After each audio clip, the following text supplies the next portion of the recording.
Hola, ¿qué tal? Muy buenos días a todos y a todas. Muchas gracias primero por acompañarnos acá en el grupo de estudios sobre Eurasia. El día de hoy estamos inaugurando nuestro ciclo de diálogo sobre subalternidades feministas. Esta vez, o este año más bien, en el grupo de estudios sobre Eurasia, le dedicamos esta jornada de diálogos que va a tener un total de 4 mesas a la lucha por la liberación de Palestina. Desde luego, en el contexto que estamos atravesando, pero también por toda esta lucha que nos han enseñado, esta larga trayectoria que han tenido las mujeres palestinas, por lo menos desde hace 80 años de ocupación.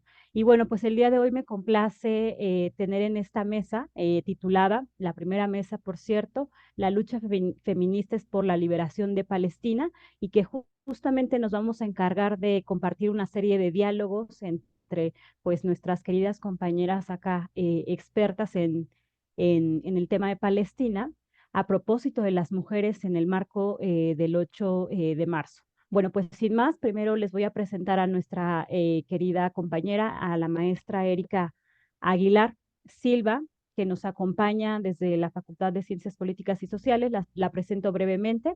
Ella es maestra en estudios de Asia y África con especialidad en Medio Oriente por parte del Colegio de México. Es licenciada en Relaciones Internacionales por la Facultad de Ciencias Políticas y Sociales de la UNAM y es candidata a doctora en Ciencias Políticas y Sociales con orientación, perdón, en Relaciones Internacionales por la Facultad de Ciencias Políticas y Sociales de la UNAM.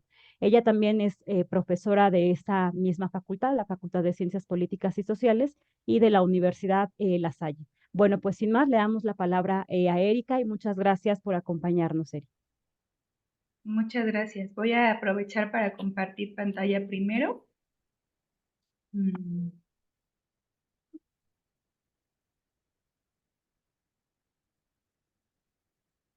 Me parece que ahí ya la pueden ver. Y bueno, pues buenos días a todas, a todos. Es un placer compartir con las compañeras y bueno, con todos los que nos escuchan. Gracias, Iraís, por la invitación. Gracias al GESE. Siempre es un placer poder tener la oportunidad de compartir sus actividades. Y bueno, también aprovecho para ofrecer una disculpa con las compañeras y con quienes nos sigan, porque voy a tener que retirarme antes de que concluya la mesa, porque precisamente bajo a mis actividades de docencia. Entonces, bueno, pues justamente por ser la primera en tomar el micrófono y tener una idea de los estudios de caso que van a estar compartiendo las compañeras, pensé que quizás sería útil hacer un breve recuento de la participación de las mujeres en la lucha palestina en diferentes ámbitos. Sin embargo, pues antes de eso, antes de entrar de lleno al tema, me gustaría mucho que hagamos un recordatorio con ayuda de Chimamanda Ngozi Adichie, esta escritora y feminista nigeriana, que ha insistido recurrentemente en los peligros de las historias únicas. En una charla que pueden muy fácilmente encontrar en YouTube, rescató del poeta palestino Murid Barghouti esta idea de que si se pretende despojar a un pueblo, la forma más simple es contar su historia y comenzar con el segundo lugar. Esta frase equivale, me parece, al pronunciamiento de Antonio Guterres, el secretario general de las Naciones Unidas, aludiendo a que la incursión multidominio que llevaron a cabo las brigadas Isidin al-Qassam del Movimiento de Resistencia Islámica Hamas y Yihad Islámica el pasado 7 de octubre, pues no pueden ser entendidas en el vacío, ¿no? Sino que cuando hablamos de Palestina, pues nos estamos refiriendo a un contexto caracterizado, entre otras cuestiones, por, como sabemos, los desplazamientos forzados, la limpieza étnica, el proceso vigente de colonialismo de asentamiento, la ocupación militar, al menos desde 1967, un régimen de apartheid que así ha sido catalogado por instancias como la Amnistía Internacional, un bloqueo por aire, mar y tierra en el caso concreto de la Franja de Gaza, políticas de desdesarrollo como ha propuesto Sara Roy y como hemos estado siendo testigos en los últimos meses de un genocidio continuado. Ahora, y puesto que estaremos hablando de mujeres inmersas en un proceso colonial en curso, también quisiera recuperar algunas reflexiones y algunas categorías conceptuales, comenzando con la premisa de que si patriarcado y colonialismo van entrelazados, pues entonces, como nos dice María Galindo, no se puede descolonizar sin patriarcalizar. Y sin embargo, pues no me refiero ni Galindo ni María Galindo, no nos referimos exclusivamente a este colonialismo que, como ella dice, llegó en los barcos, sino a la matriz estructuradora de relaciones sociales jerárquicas, donde lo masculino equivale pues al amo, al conquistador, al explotador, es decir, a relaciones que han acompañado la historia de la humanidad y que han imbricado patriarcados locales, podríamos denominarles, con patriarcados foráneos, que esto es un fenómeno al que Julieta Paredes pues, se ha referido como entronque de relaciones patriarcales. En este mismo orden de ideas se retomó también de la socióloga Oyeronke Oyegumi el argumento de que la colonización y el colonialismo pues han construido un cuerpo o, en sus palabras, inventaron a las mujeres atribuyéndoles determinadas características, determinados roles que las confinaron a espacios privados y a una condición de aparente subordinación. Con esta idea, Oyeronke nos recuerda que el dominio occidental produjo un relato de las mujeres representándolas como necesariamente no poderosas, como desprovistas de cualquier capacidad de agencia o agenciamiento. Es por ello que también me pareció interesante retomar, por ejemplo, textos como este de El género y la memoria de la Nakba, que ponen en evidencia, entre otras cosas, pues la sistemática masculinización de la guerra, de los conflictos y de las escaladas de violencia, que por un lado pues suelen colocar en segundo plano los cuerpos de las mujeres y de las infancias también. Y en este sentido, pues las autoras nos dicen, por ejemplo, que históricamente se ha dado voz a las élites generalmente masculinas o incluso también debemos mencionar a las élites de mujeres de clases altas. Y también nos habla de que hay dificultades, ha habido siempre dificultades para reunir testimonios de primera mano de las mujeres, lo cual pues nos impide a veces conocer a fondo la importancia de las labores de cuidado que históricamente también hemos desempeñado las mujeres. Y por otro lado, y de manera complementaria, esta masculinización de la guerra pues concibe al cuerpo de las mujeres como territorios de conquista, como ya se ha dicho recurrentemente, como receptáculo del honor del hombre e incluso como contenedores de la tradición y de la identidad. Es por eso que estas autoras, Lale e Isabel, continúan recordándonos que el honor de los hombres pues, ha estado ligado no solo a la posesión de la tierra, sino al mantenimiento de la virginidad de las mujeres. Y es sumamente significativo, me parece, que incluso el término en árabe que se usa para describir ambas cosas, la desposesión material y el daño sexual, la agresión sexual, la violación, sería irtisab, como lo podemos ver en la diapositiva y que podemos traducir literalmente así, apropiación, usurpación cuando se trata del territorio o como violación sexual. También quisiera señalar que como en cualquier otra región del mundo, pues las mujeres han sido muy activas en los movimientos de independencia en Medio Oriente.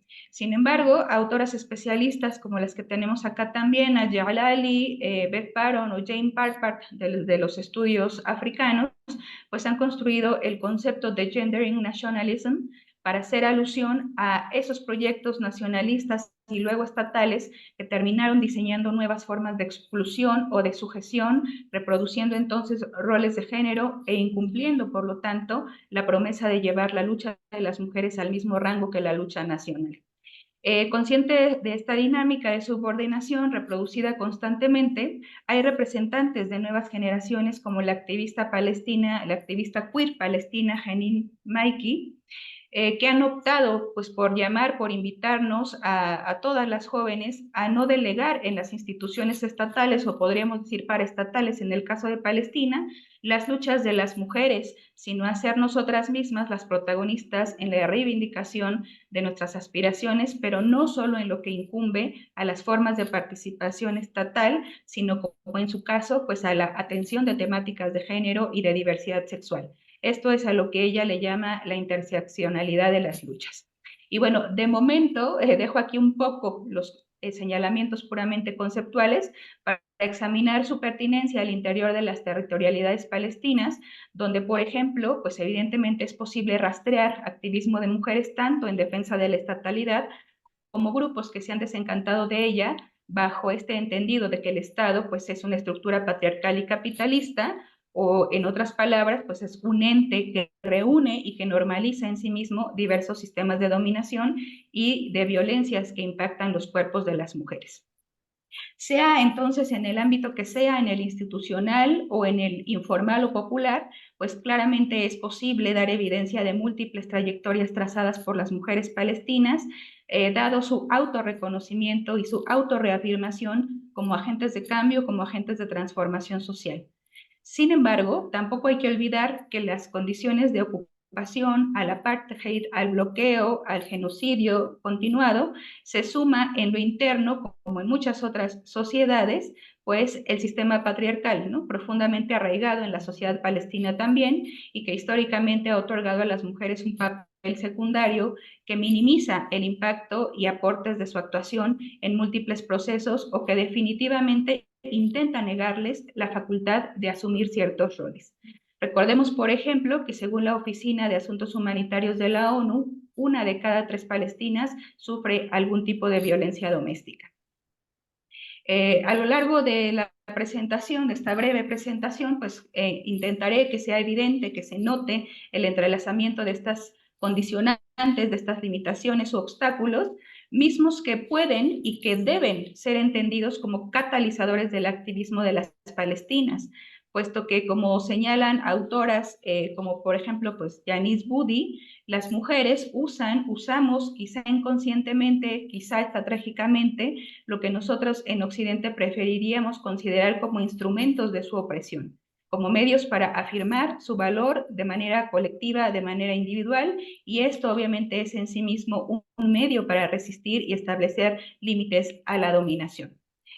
Voy entonces a pasar a estas dos esferas que voy a esbozar también, primero lo institucional para pasar luego a lo cotidiano, a lo informal, a lo popular.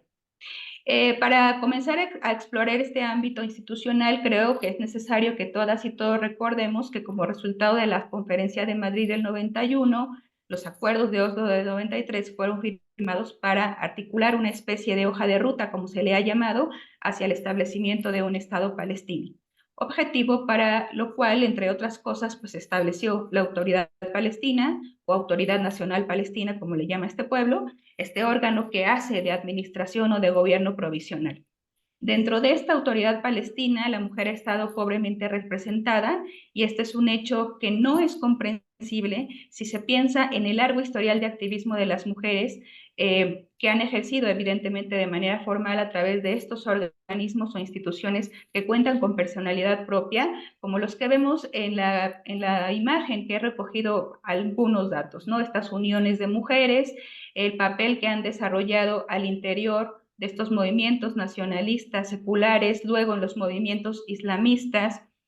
También, una vez iniciados los procesos de paz, los llamados procesos de paz, sabemos que a estas primeras conversaciones fueron invitadas al menos 3 mujeres de reconocida trayectoria, siendo quizá la más destacada, pues, Hanan Ashrawi. Sabemos también que existe esta Carta de Mujeres Palestinas que estableció el principio de equidad. Sabemos que han existido procesos electorales en donde han resultado electas algunas, pocas, ciertamente mujeres, bajo un sistema de cuota que ha sido establecido en las leyes electorales, en la ley básica, etcétera. Entonces, ¿cómo explicar la falta de representación que pues he mencionado, ¿no? Y bueno, a lo mejor una respuesta posible es que al parecer pues se conserva por todos estos elementos mencionados, pues se conserva y se refuerza la imagen de la mujer como una guardiana y como una transmisora de los valores culturales y de la tradición, pero se les excluye simultáneamente de la toma de decisiones y de liderazgo, muy a pesar de que en lo formal, pues su inserción sea considerada como una condición sine qua non del proceso de la llamada modernización estatal, ¿no? En materia electoral, las palestinas han conseguido algunas modificaciones a la ley, como he mencionado, gracias a la presión también que ellas han ejercido a lo largo de años y de su activismo, pero también debido a lo benéfico que resulta, y eso debemos reconocerlo, a lo benéfico que resulta insertarlas en sus estructuras y proyectar así una imagen de equidad y de modernidad, como mencionaba hace un momento. Este feminismo de Estado, como le han llamado algunos autores, como Morusi, Pratt, por ejemplo, representa entonces pues, una especie de oposición binaria, porque de un lado, como estamos viendo, potencializa o puede potencializar y tornar visible este tipo de activismo femenino, pero por el otro lado puede llegar a suponer también una despolitización de sus demandas, la limitación o al menos el control de sus agendas y en general pues la falta recurrente del cuestionamiento a las normas patriarcales. A pesar de eso, en este mismo ámbito institucional también contamos con ejemplos que han sentado precedentes importantes y que, bueno, lo he señalado ya en otras ocasiones, pero me parece importante seguir hablando de ello porque ha sido un precedente importante, ¿no? El lanzamiento de 2 partidos exclusivamente de mujeres, bueno, ahí primero puse la foto de Hanan Ashrawi, a quien acabo de mencionar, y luego a su lado, en el centro y del lado derecho, tenemos a Maysoon Kawasmi y a Ibtisam Mansur. Como les estaba comentando, lanzaron 2 partidos políticos conformados totalmente por mujeres para unas elecciones municipales del año 2012. Ni Bilmushari Kanastatiu, con participación Nosotras Podemos, ni Banatul Balad o Mujeres del Pueblo lograron un asiento, una representación en esas municipalidades, pero me parece que llenaron esos vacíos que hay en la ley electoral para que las mujeres puedan ocupar esos espacios de manera creativa como hicieron ellas, ¿no? Y bueno, eso por un lado. Me voy rápido para que me dé tiempo y paso al ámbito de lo popular. Pues estudios como el de James Scott a propósito de la resistencia de los dominados, un texto que seguramente han escuchado, ofrecen pistas sobre los múltiples recursos, espacios que la gente común utiliza en lo cotidiano para articular estrategias de disidencia, de contestación. Rumores, comentarios, música, teatro, cine, gestos, asambleas, códigos ocultos, narraciones y una serie de prácticas aparentemente inocentes a través de las cuales se insinúan críticas a cualquier estructura o mecanismo de poder. En el caso palestino, este tipo de repertorios usados por las mujeres pues se dirige contra los efectos de esta ocupación, del bloqueo, pero también contra la estructura patriarcal que suele restringir, marginar, minimizar, como decía, su participación. Siempre es complicado datar con exactitud el origen de los procesos, sin embargo, de acuerdo con Lina Al-Safin, 1893 podría ser utilizado, podríamos retomar ese año como referencia, como el año que marcó el inicio de las actividades y de las protestas de mujeres palestinas, en ese caso, en ese contexto, contra los asentamientos y oleadas migratorias judías. Y ya desde ese momento pues se tiene evidencia de la presencia de grupos de mujeres desarrollando una tradición que continúa, una tradición asociativa de resistencia, asistencialista, en momentos clave como han sido pues obviamente la declaración, la publicación de la declaración Balfour, el establecimiento del mandato británico, la gran revuelta palestina, gracias, las intifadas, etcétera, ¿no? Estos episodios en donde han dejado como herencia varios organismos como este Comité de Mujeres Palestinas, otros también experimentos, digamos, ¿no? Para intentar aportar a la sociedad civil organizada y bueno, que han dado lugar también a cooperativas actuales que tenemos sobre terreno, ¿no? La posesión de la tierra es un aspecto muy importante para las mujeres, sin embargo, hay varias irregularidades en los registros, varios obstáculos desde lo religioso, lo social, lo económico, etcétera. Aún así, contamos con estos ejemplos cotidianos de formas de resistencia y de independencia, digamos, ¿no? Cursos, bordados, eh, cursos de costura, de bordado, de cuidados de belleza, de fotografía, etcétera, ¿no? Todo esto organizado 100% por mujeres para que, como digo, logren su independencia y, bueno, seguir marcando trayectoria, ¿no? En cuanto a los bordados, pues recordarles nada más el gran trabajo de nuestra compañera Alejandra Gómez Colorado, que nos habla pues, el significado, de lo simbólico de estos bordados, de este texto que narra historias sobre la tela, ¿no? También, por supuesto, y no voy a ahondar porque me parece que Alejandra va a retomar el tema, lo de las revoluciones cautivas, como le ha llamado Nahla Abdo al activismo de las presas palestinas, de las mujeres que están secuestradas en las cárceles israelíes, que bueno, ahí tenemos por supuesto los datos de Adamir, y recordar también que a pesar de que ha habido recientemente este intercambio de prisioneros, pues han regresado muchas de las liberadas o han sido presas más, no solo en Gaza, sino también en Cisjordania. nuevas formas de activismo, este activismo como el de Hanin Maiki, que está mezclando lo estatal con demandas más cotidianas y en donde vemos un cambio generacional importante. Si bien Ahed Tamimi y Hannah Jihad son referentes de esta lucha palestina, pues también se las ha visto con el grupo Ta'alat, que mezcla estas o que refleja esta interseccionalidad de las luchas que se mencionaba. Por supuesto, desde el cine palestino ha habido manifestaciones, desde la poesía también con sus representantes, y últimamente pues han sido nombrados varias de estas compañeras que están trabajando como periodistas en la Franja de Gaza, a pesar de que este Comité para la Protección de los Periodistas nos ha informado que en lo que va el 2024, los 11 periodistas asesinados son palestinos, contando entre ellos a una mujer. La esperanza de esto es que tenemos a niñas muy pequeñitas, bueno, aquí tal vez sería polémico hablar de esto, pero tenemos niñas muy pequeñitas, desde los 9, 11 años tratando de hacer este trabajo también de imitar a estas personas que para ella representan pues un ejemplo a seguir, a pesar de que también en los últimos días al menos 2 decenas de niños han sido asesinados de hambre y sed por el Estado de Israel. Tenemos profesoras, abogadas, doctoras, en fin, un sinfín de profesiones, de historias, no de cifras, de historias que encarnan esta práctica del sumud, que la enciclopedia de la cuestión palestina pues ha definido como la determinación de vivir a pesar de todo, de vivir lo más normalmente posible a pesar de los contextos violentos en los que se habite y donde lo cotidiano sea un refugio, donde se reproduzca la vida, donde sea posible crear algo que se parezca a la normalidad y donde convivan peligro y trauma, pero también esperanza, como nos dicen en algún texto la doctora Wilda Western y Andrea Reyes.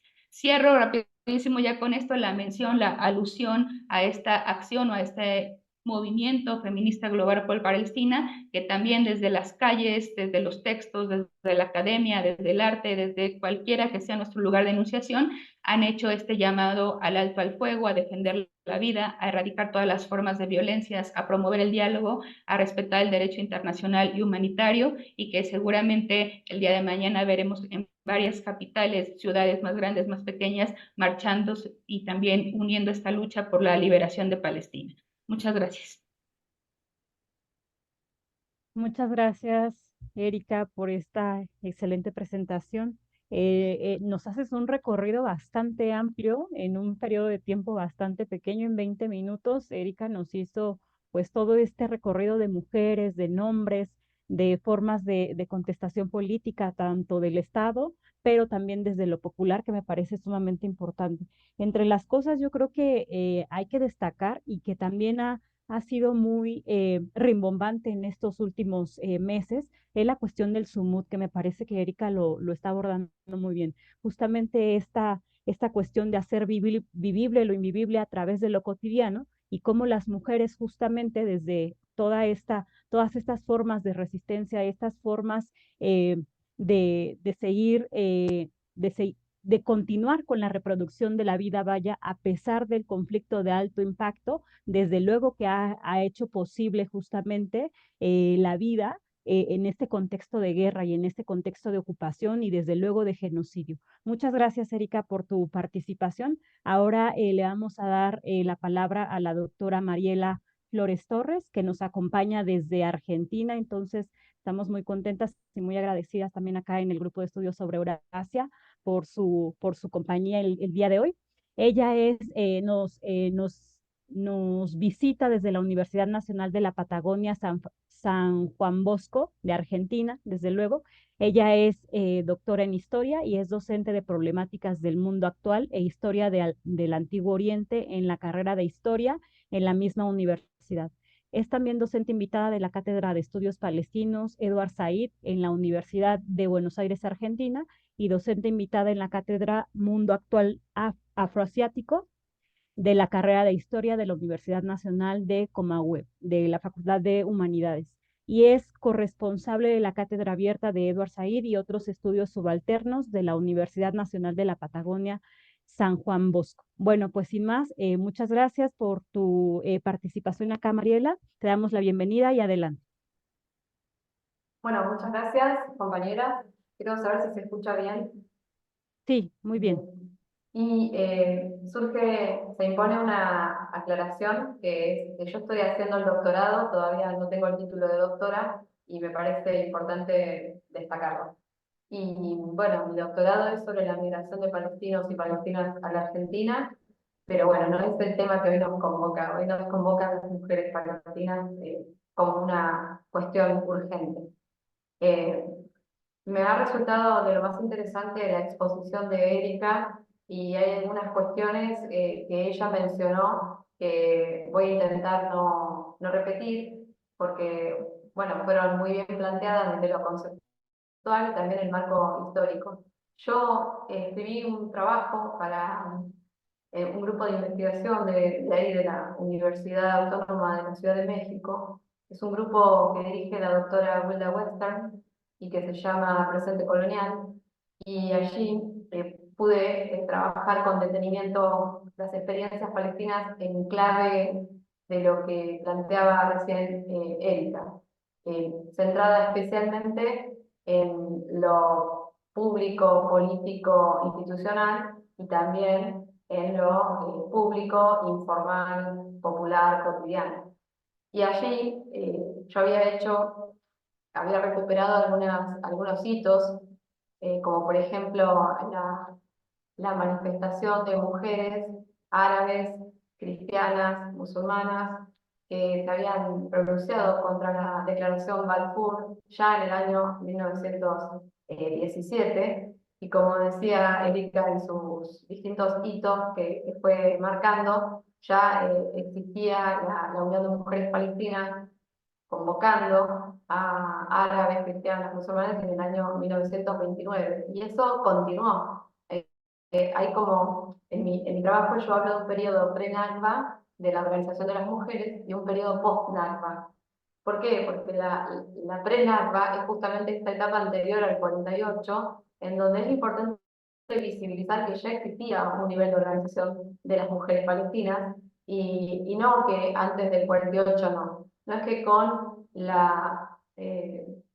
digamos, con la institucionalización del Estado sionista de Israel en la Palestina histórica, recién aparece la lucha de las mujeres palestinas. No, ya existía una lucha previa y era fuerte. Y en este artículo yo también destaco, digamos que estas formas de participación de las mujeres sí, en gran medida estuvieron auspiciadas por el proyecto de la modernidad, la llamada modernización, que de alguna manera la modernización hacía pensar e interpelaba que era necesario también que las mujeres pudieran representarse a sí mismas y no ser simplemente una extensión de la representación de sus hombres, que sean bueno, líderes de familia, esposos, hermanos, primos, clanes familiares. En general, muchas de las mujeres que empiezan a tener participación política en el periodo pre-Nakba venían siendo mujeres esposas de, y en general mujeres de clase alta, de clase media alta. Bueno, con el periodo post-Nakba, esto no va a ser así. Con el periodo post-Nakba va a haber un nivel, primero, un nivel de demanda de participación de las mujeres de otra naturaleza. Ya no es que la participación de la mujer va a ser un llamamiento a la modernización, un llamamiento a, bueno, ¿querés modernizarte? ¿Querés formar parte de un proyecto moderno, de un Estado-nación moderno? ¿Querés? Bueno, tus mujeres tienen que poder representarse a sí mismas. Bueno, ahora ya no, con el post-Nakba, con el periodo post-Nakba, el nivel de colonialismo y el nivel de violencia que atraviesa todas las dimensiones de la vida en Palestina y de la vida de las mujeres en particular, demanda que las mujeres participen directamente por por su propia aspiración, primero por una cuestión de supervivencia. Para poder mantener la supervivencia propia y de su familia, la mujer debe luchar.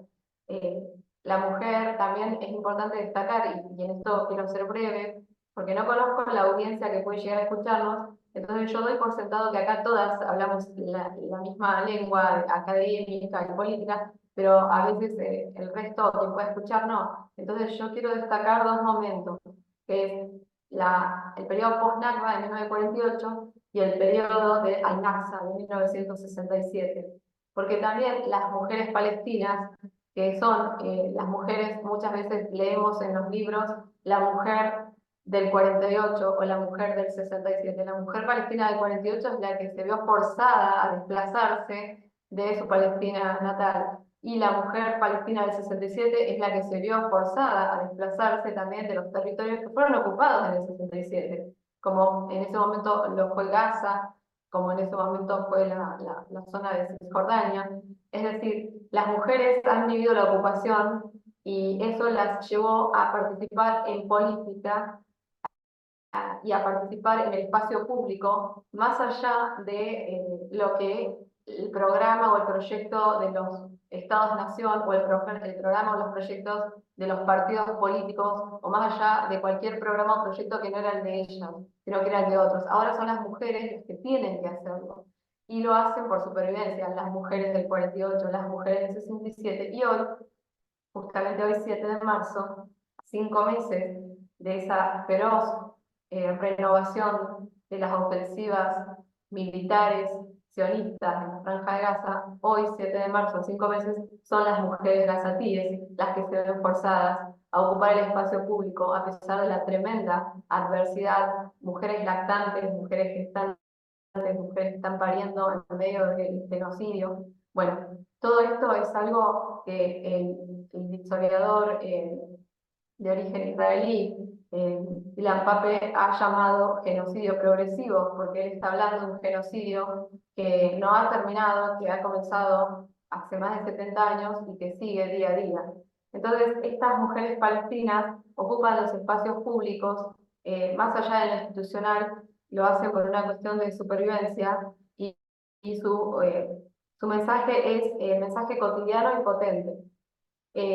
Las mujeres post-Nakba también nos ofrecen a quienes estamos interesadas en la causa palestina el desafío de tratar de conocer su forma de expresión política en su diversidad, porque tendemos a homogeneizarlas a las mujeres post-Nakba como la mayoría de ellas musulmanas islámicas. Y en realidad, en la Palestina de la post-Nakba hay una diversidad de expresiones políticas y una de ellas es la del Islam político. Pero no es la única, porque las mujeres palestinas de la post-Nakba también son las mujeres del Frente Popular para la Liberación, o las mujeres del Frente Democrático para la Liberación de Palestina, o las mujeres de Al-Fatah, ¿sí?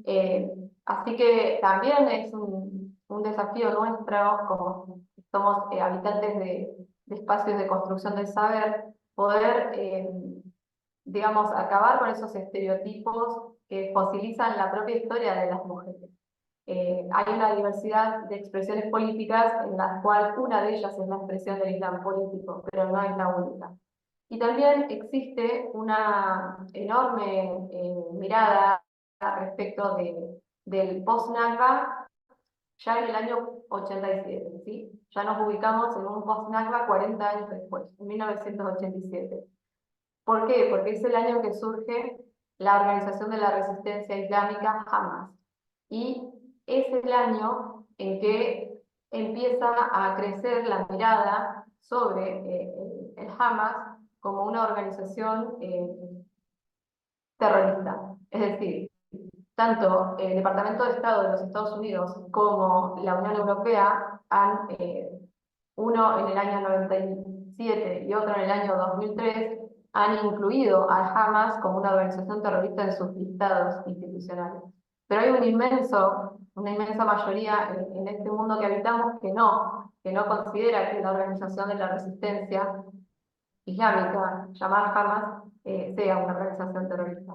Y esto me parece que es importante tenerlo en cuenta porque cuando nosotros o nosotras avivamos una mirada estereotipada sobre una organización, tendemos a obliterar el acceso a la misma. Tendemos a tener una mirada totalmente solapada o vedada a lo que realmente acontece allí. Y yo creo que como académica lo primero que tenemos que hacer es poder llegar a la voz de las mujeres islámicas, de Hamas, escucharlas a ellas en nombre propio, y no lo que dicen los departamentos de Estado de lugares extranjeros con intereses geoestratégicos en el lugar. Entonces, en esa intención de escuchar la voz de las propias mujeres palestinas, en este trabajo yo tuve oportunidad de mirar algunas voces de la Palestina más actual, ¿sí? La de la post-Nakba, pero ya habiendo pasado la intifada del 87 y ya habiendo pasado la formación de la OLP y habiendo ya incluso una autoridad nacional palestina, que es esto de lo que nos hablaba Erika, creado por a instancias de los acuerdos de Oslo. Y allí, en esa Palestina más actual, yo escuchaba a estas mujeres palestinas de distintas extracciones decir que la preocupación más grande, y estoy hablando de una voz que está hablando en el año 2020, estoy hablando de una mujer palestina, que al final les voy a decir el nombre, que está hablando del año 2020, es decir, plena pandemia mundial y a su vez bueno, 3 años antes de que se desarrolle esta feroz y criminal ofensiva del 7 de octubre, que fue la cuarta o la quinta en menos de 20 años, pero ya antes había habido 3 tremendas y feroces invasiones, que es la del 2009, la del 2012, la del 2014, a Gaza, ¿verdad? Y esta mujer entonces habla con todo ese bagaje, ¿no? Todas esas anteriores invasiones. Y dice, una de las preocupaciones más grandes es para las mujeres, y los desafíos más grandes para las mujeres palestinas, es que hoy por hoy, año 2020, la lucha de las mujeres está totalmente cedida, de alguna manera, a las ONGs. Como que la ONGización de la lucha de las mujeres es la regla y el desafío es, bueno, volver a conectarla con la lucha general y nacional, la lucha de las mujeres ha sido de alguna manera, la lucha de las mujeres palestinas ha sido de alguna manera expulsada de la lucha de la emancipación nacional, porque han quedado como relegadas de la lucha de la emancipación nacional. Y esa tendencia a que las ONGs que fragmentan la lucha en la mirada de estas mujeres, porque hay una ONG para las cuestiones de género, hay una ONG para las infancias, hay una ONG de línea telefónica para la violencia doméstica, ¿no?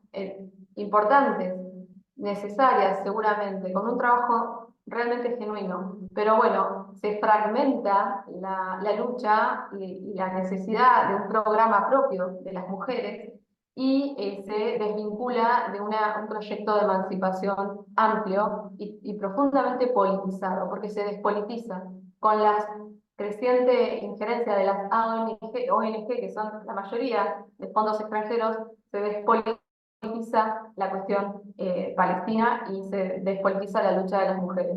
Por eso, bueno, el desafío, lo que yo quería traer hoy, y por eso voy a ir cerrando para no extenderme, era que tenemos que volver a escuchar a las propias mujeres. Voy a tratar de leer algunos, 1 o 2 fragmentos y nada más.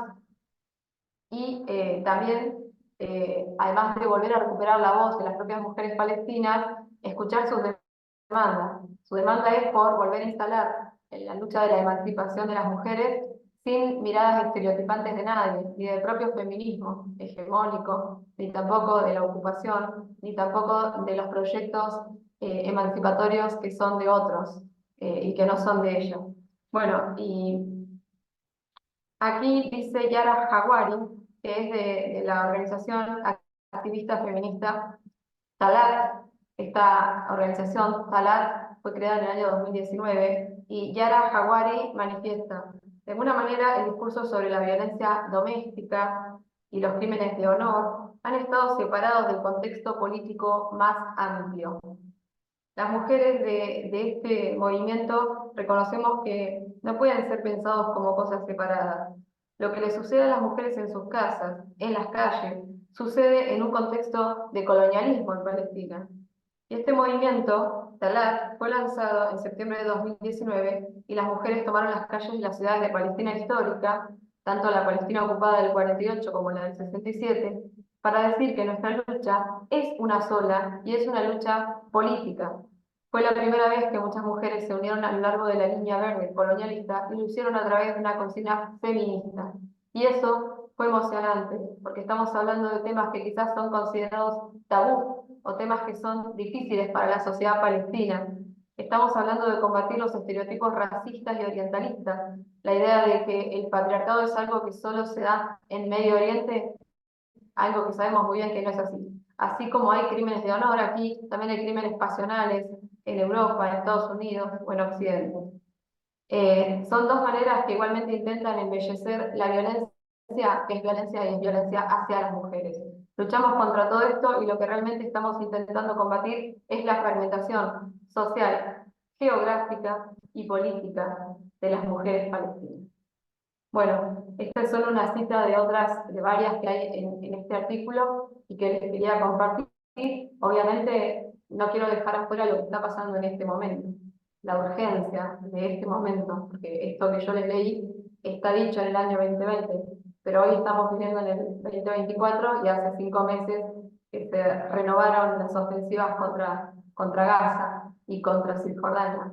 Entonces, yo quisiera cerrar uniéndonos a ese llamamiento global que Erika puso sobre el final de su exposición, ese llamamiento global de las mujeres del mundo por Palestina, porque es urgente, porque es necesario y porque estas mujeres que hoy están en Palestina sufriendo este genocidio, sabemos, o sea, yo estoy leyendo constantemente los informes, el propio informe de REM de Rem Al-Salem, que es la relatora especial de la ONU, es un informe del 28 de febrero, de una semana, poco más de una semana, y plantea que el número real de abusos, el número real de víctimas de abusos, de agresión sexual, violación incluida, va a conocerse mucho tiempo después.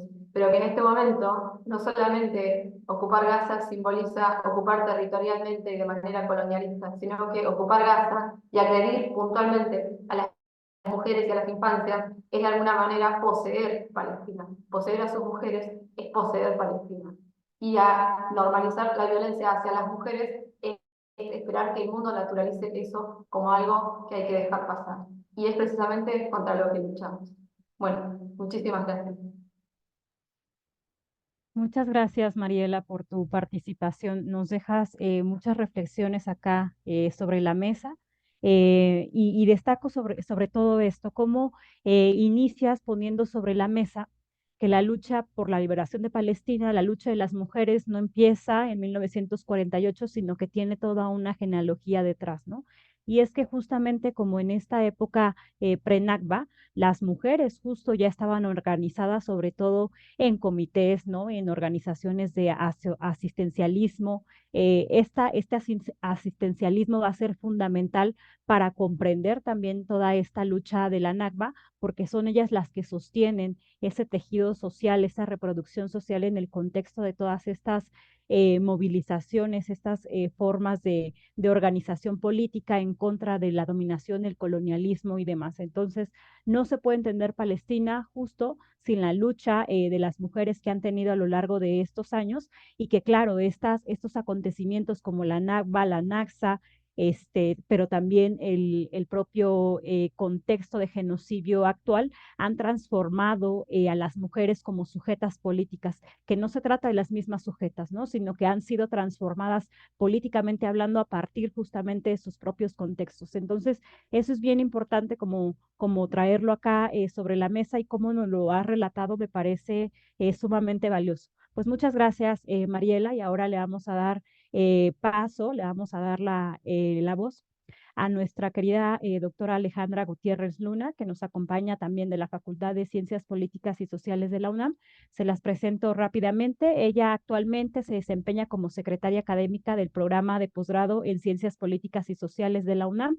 Es doctora en Ciencias Políticas y Sociales con orientación en Relaciones Internacionales por el programa de posgrado en Ciencias Políticas y Sociales, donde también realizó sus estudios de maestría y es licenciada en Relaciones Internacionales por la FESA Catlán, donde ha impartido distintas asignaturas, entre ellas organismos internacionales, taller de diseño de investigación, seminario de política exterior de México y actualmente Medio Oriente y África. Ella es docente justamente de la FES Acatlán y sus líneas de investigación son regiones del mundo, Medio Oriente, género y feminismo en relaciones internacionales y organismos internacionales. Además, ha participado en proyectos de investigación PAPID y PAPIME sobre estudios de Medio Oriente y ha realizado estancias de investigación en universidades en España y en Palestina, así como trabajo de campo en Egipto.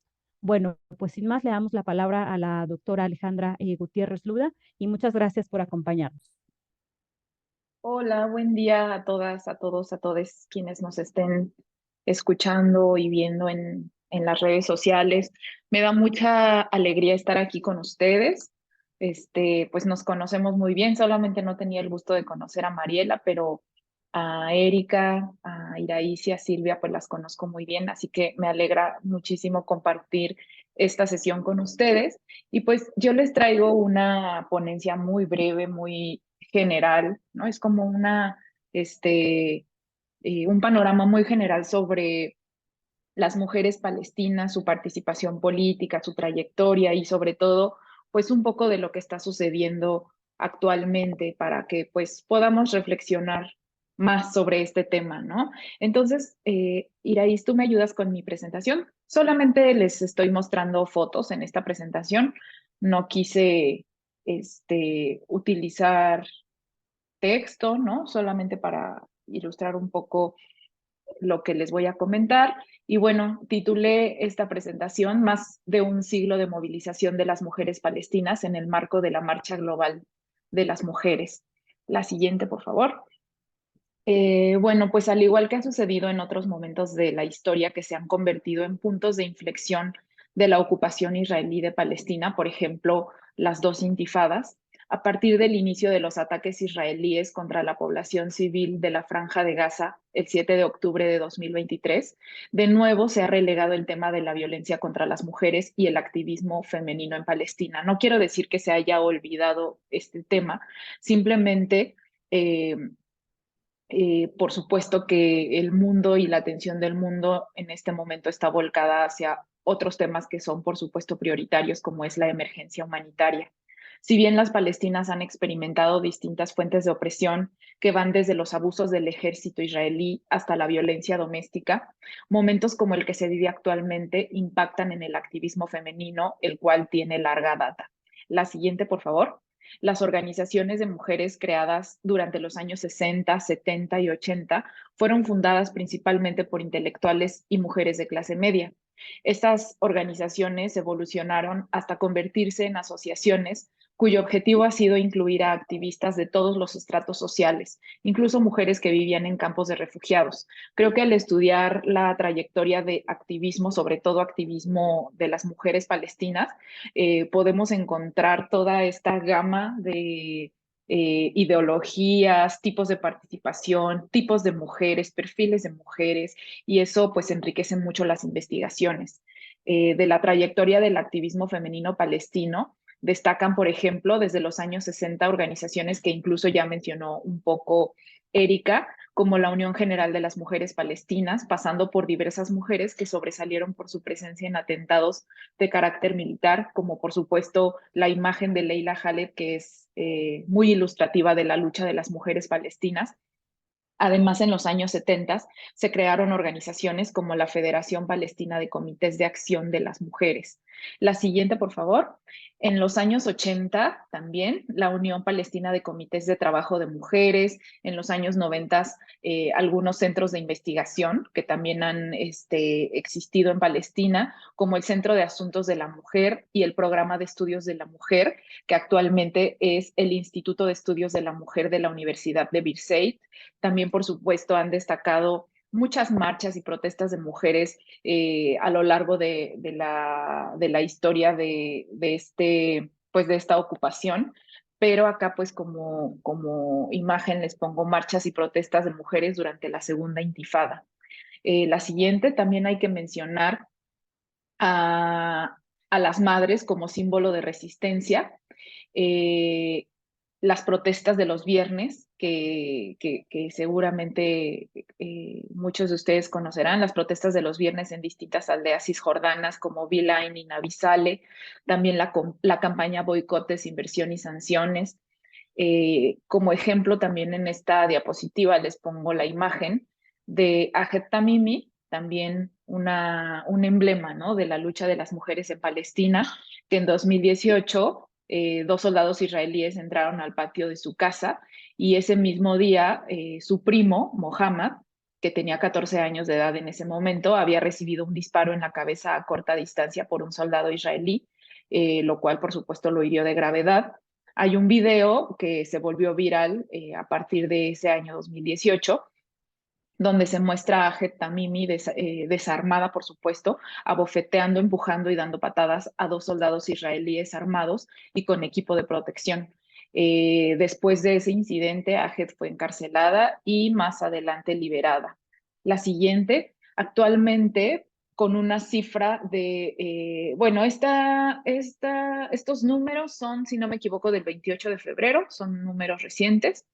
29.954 personas asesinadas en Gaza y 411 más en Cisjordania. La atención del mundo, como les decía, está volcada a los ataques que día a día comete el Estado de Israel contra la población civil de la Franja de Gaza y también de Cisjordania, a la emergencia humanitaria y a la crisis de alimentos y recursos de primera necesidad. Israel ha violado constantemente el derecho internacional humanitario que prohíbe, entre otras cosas, los medios y los métodos militares que no distinguen entre las personas que participan en los combates y las personas que no toman parte en los combates, causan sufrimientos innecesarios y causan también daños graves y duraderos al medio ambiente. Igualmente, Israel ha implementado políticas de apartheid y limpieza étnica tanto en Gaza como en Cisjordania. La siguiente, por favor. El sistema de apartheid como mecanismo de segregación se observa en la multiplicación de checkpoints, el transporte de uso exclusivo judío, las pésimas condiciones laborales para personas palestinas en Israel, el muro de separación entre territorios israelíes y palestinos y la limitación que Israel impone a las personas palestinas en el uso de recursos como el agua y la electricidad. Esto en ambos territorios, en Gaza y en Cisjordania, por supuesto, pues con mucha más intensidad en Gaza.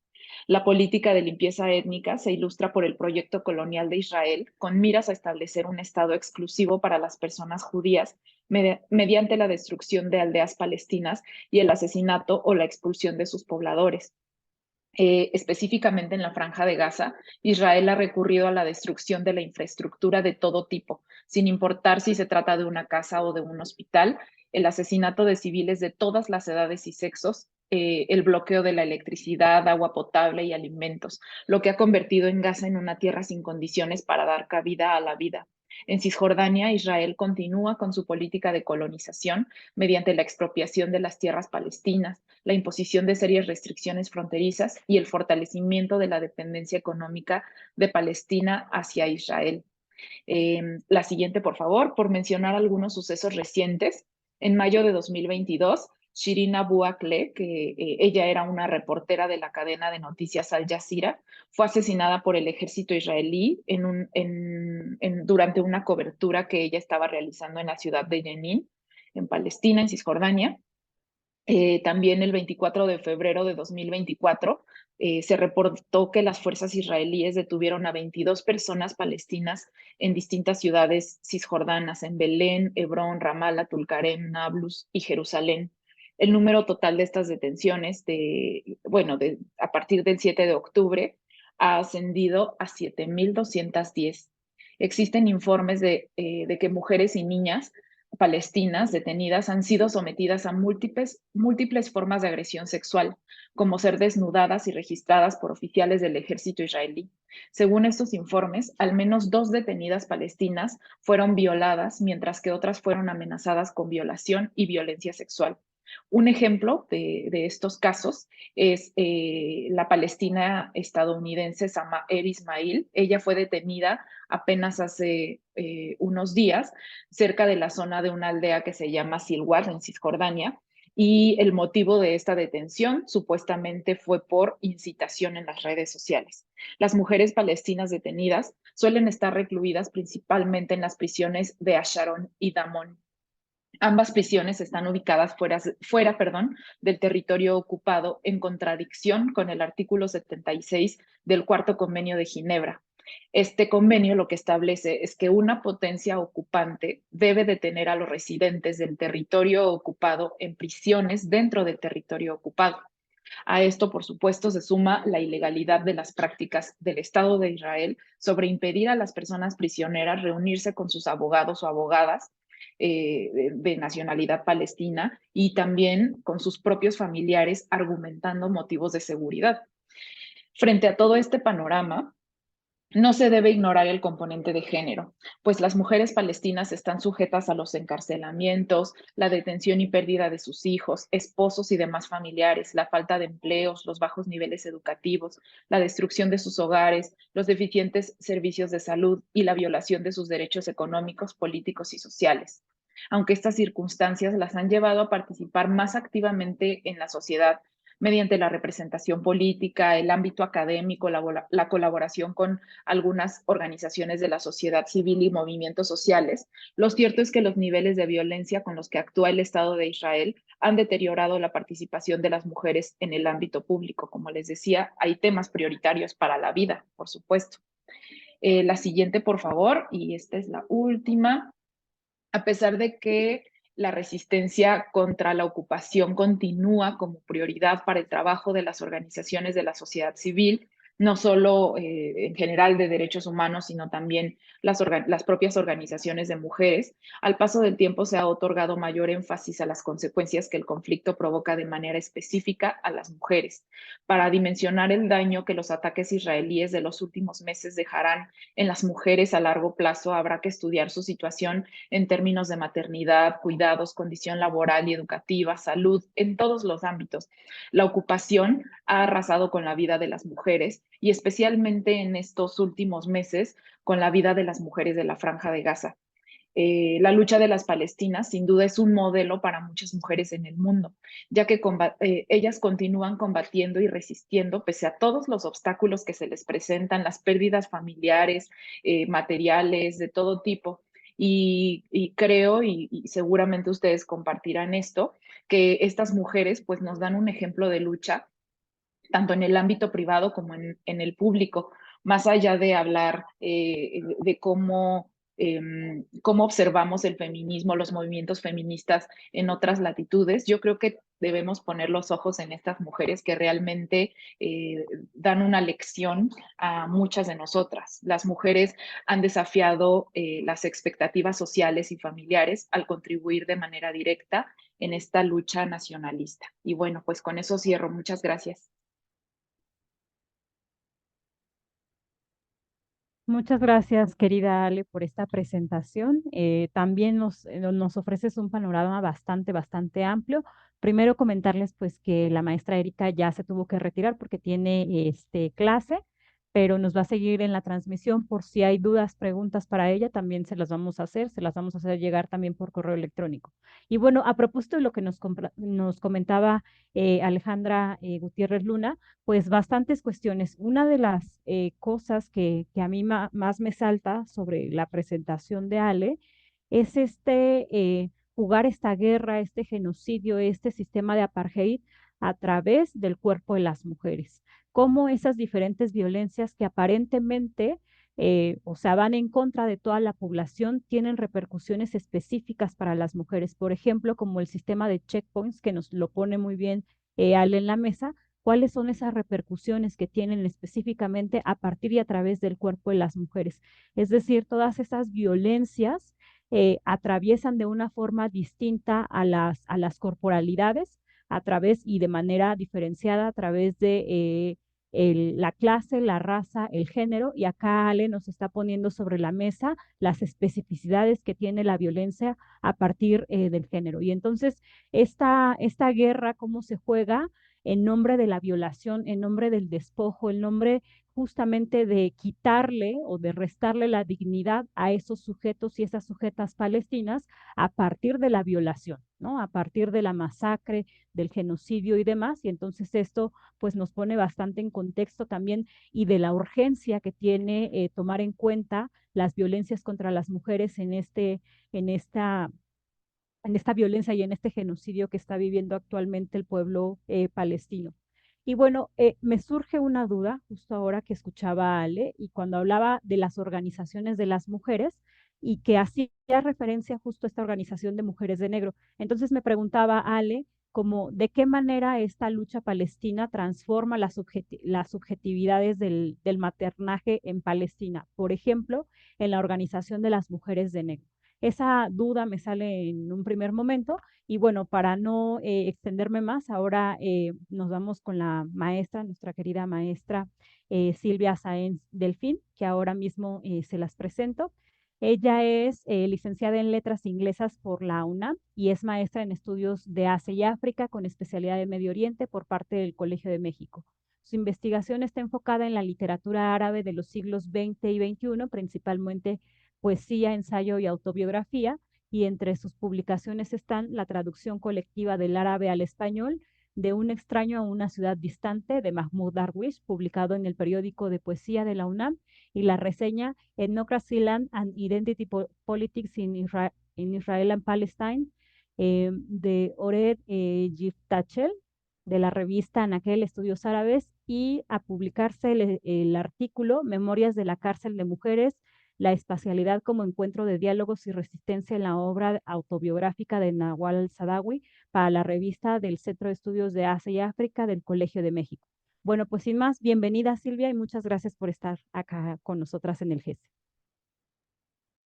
No, muchísimas gracias por esta invitación y es un gusto estar con las compañeras que además a lo largo de esta hora me han estado enriqueciendo muchísimo también para saber cómo redondear, ¿no? Con lo que ahora voy a exponer, que va a ser desde el terreno del cine, o sea, la representación de la mujer en el cine. Entonces, me gustó mucho cómo fue esto consecutivo porque se crea una ligazón. Bien, voy a compartir mi presentación para que empecemos a verla. Bien, bueno, buenas tardes ya a todas, a todos, donde nos estén viendo a todos. Yo el día de hoy quisiera dedicarme a dos estudios particulares, el caso de la película de ficción Bar Bajar y la obra documental Esta lucha es por la vida.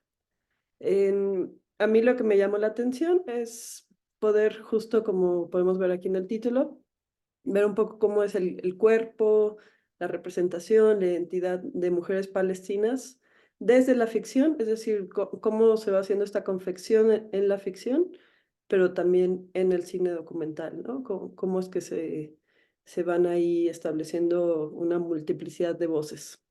Y bueno, yo pienso que, por ejemplo, en el caso del cine documental está muy bien logrado y hay además un panorama muy amplio del que podemos aprender bastante.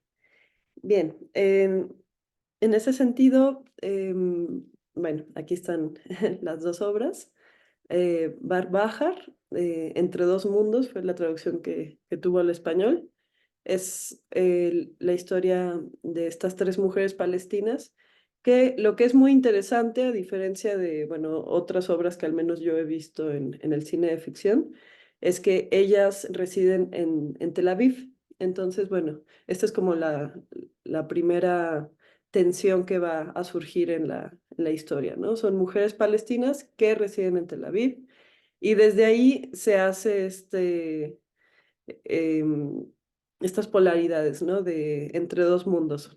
Bar Bajar, muy literalmente, me parece que la traducción sería como entre la tierra y el mar. Bajar, mar, y Bar es una forma de decir tierra. Entonces, bueno, es un poco como estos dos mundos, estos dos territorios, tierra, mar, que están viviendo cada una desde distintos lugares. Ahora vamos a ver. Y como podrán ver, el nombre original del documental es Aquesta lluita és per la vida, es en valenciano, porque fue elaborado por la Brigada Feminista per Palestina, de un grupo de mujeres organizadas desde 2015, que autogestivamente fueron a Palestina a entrevistar a más de 25 mujeres que están en distintos colectivos y grupos de resistencia, de educación, de programas sociales. Entonces también eso vamos a estar viendo poco a poco. Más hacia al final voy a introducir algunos términos como para darle este halo como de ciertos conceptos teóricos, pero bueno, de verdad que las compañeras ya dieron una base muy sólida pues para tener una mirada crítica a lo que vamos a ver ahora sobre la película y el documental. Empezamos entonces con Bar Bahar.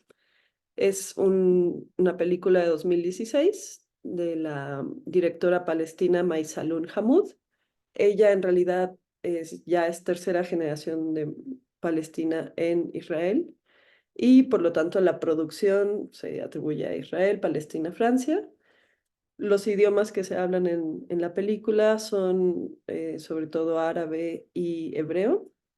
Y bueno, como les decía hace un momento, es la historia de estas tres mujeres que están en Tel Aviv y por medio de ellas vamos a tener un acercamiento a distintas realidades, desde los vínculos familiares, el trabajo, la religión, las tensiones de vivir en la capital, bueno, en la ciudad de Tel Aviv, y un poco del entorno sociocultural que a veces no tenemos como un poco esta idea de cómo puede vivir una mujer palestina en Tel Aviv.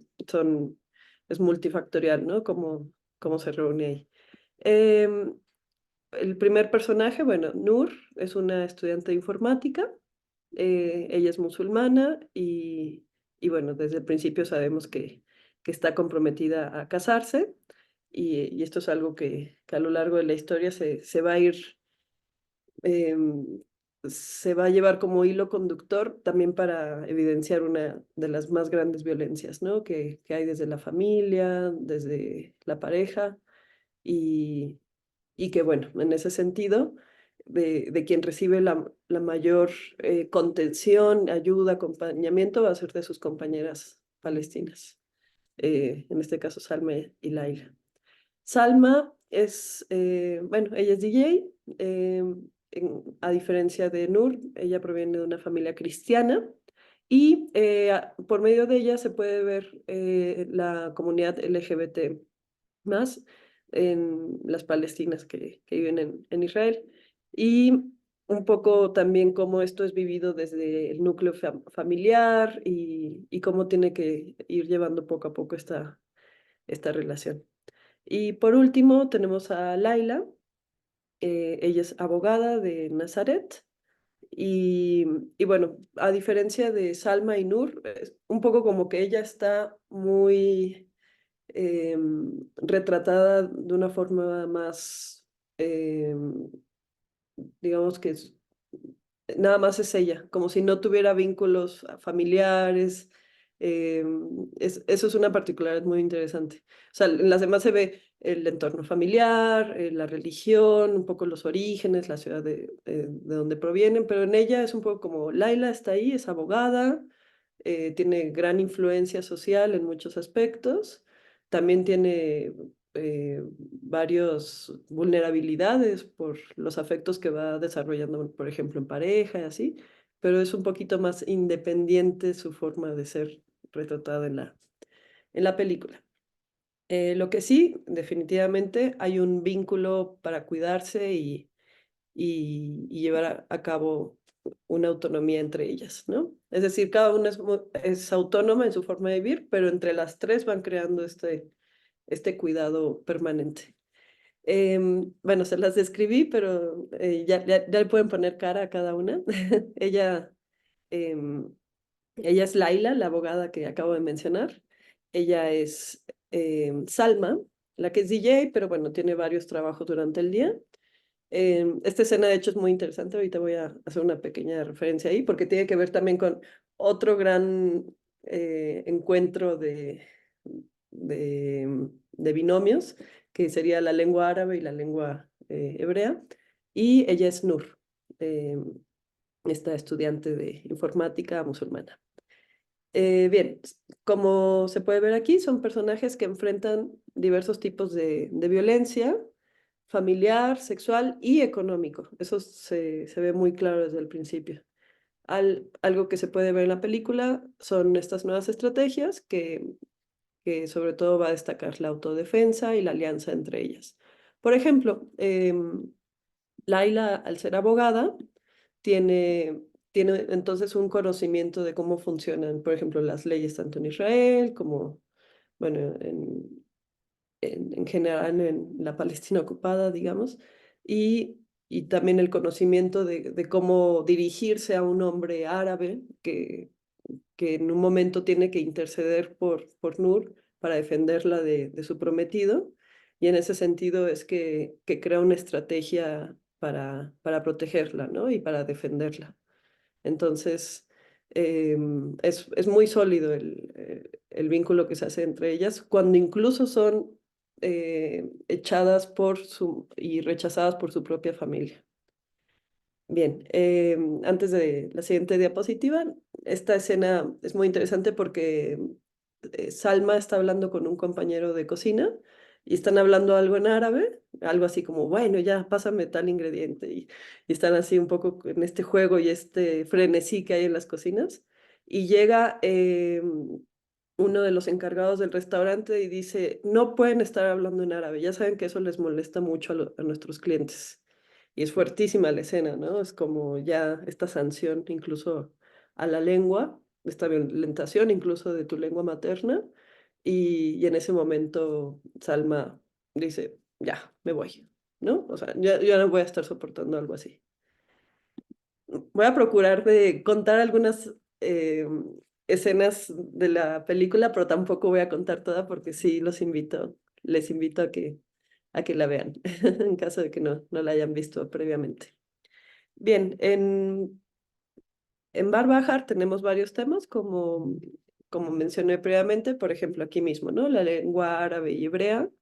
Hay momentos, también hay otros en los que están en una tienda de ropa y se les trata diferente a los personajes femeninos, o sea, Salma y Laila, por ejemplo, porque están hablando árabe y solo se les responde en hebreo, ¿no? Luego la comunidad LGBT más.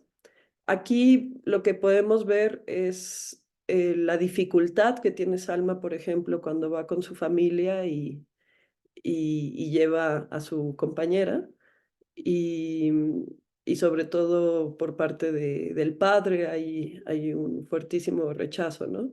Entonces, esa, em, ese momento clave para Salma significa, bueno, yo tengo que establecerme entonces con mis propios tipos de relaciones, incluso tal vez ni siquiera aquí donde vivo y tal vez me tenga que ir a otro lugar, ¿no? Entonces, eso plantea también una nueva problemática, ¿no? No puede seguir habitando en el mismo lugar pues para llevar a cabo su vida afectiva.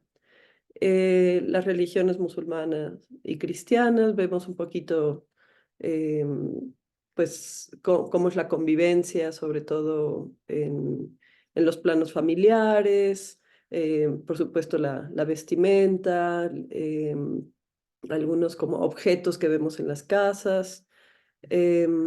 Y bueno, en cuanto a esta parte de la violencia de género y diferentes expresiones del machismo, ahí vemos, me pareció muy acertado lo que expuso la maestra Erika en cuanto al término de Iqtisad, que es esta usurpación y violación, ¿no? Esta palabra en árabe que va a ser paralelamente sobre la agresión sexual, que aquí es muy explícita en la película, pero también sobre esta usurpación territorial, ¿no?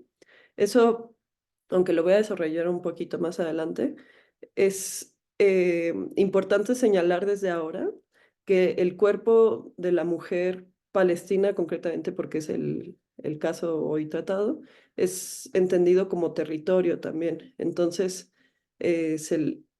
es una, como lo diría la doctora Carolina Braco, una geografía imaginaria también, ¿no? Que ella lo retoma también de Said. Pero sí, concretamente en el cuerpo de la mujer palestina, es una geografía que ha sido violentada tanto por la, la agresión israelí, pero también por los mismos hombres palestinos con los que a veces tiene que relacionarse, ¿no? Y ese es el caso que ocurre aquí.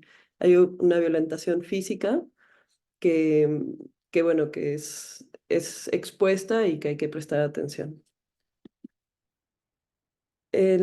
Como les comentaba anteriormente, bueno, un poco sobre la directora, ella es palestina, pero ya tercera generación. En la historia hay elementos autobiográficos y, y bueno, me regreso un poquito. Por ejemplo, hay una escena aquí que se puede ver de fondo de fiesta, un poco como que te quiere mostrar que sí, estas mujeres, junto con sus amigos, compañeros también palestinos, pues también pueden vivir momentos de mucho goce, ¿no? O sea, que ellos también van creando sus resistencias en momentos de goce, que no nada más están viviendo en una forma totalmente, mm, pues, de total aislamiento. O sea, como que ellos han creado sus pequeñas colectividades de disfrute.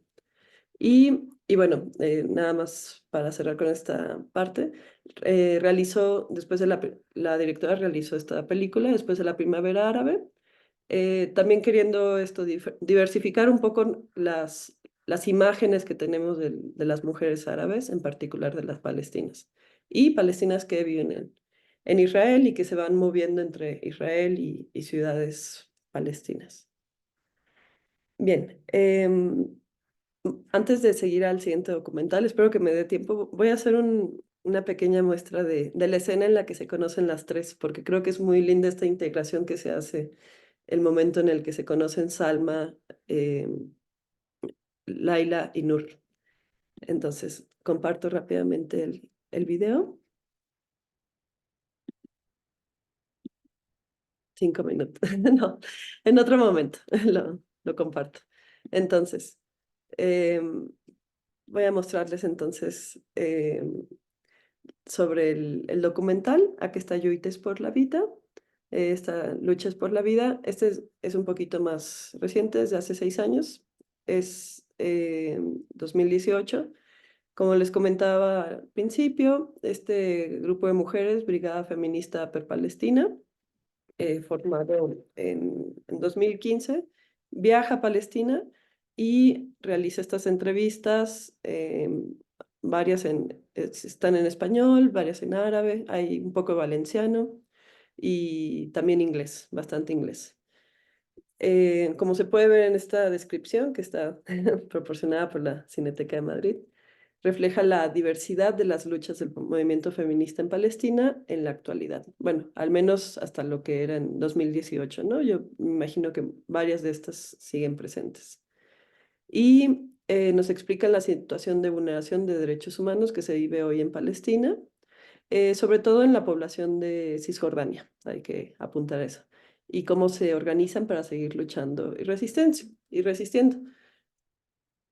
Entonces, por ejemplo, esto me pareció muy interesante porque tiene que ver con lo que dijo la compañera Mariela Flores, que es sobre estas luchas que empezaron antes de la Nakba.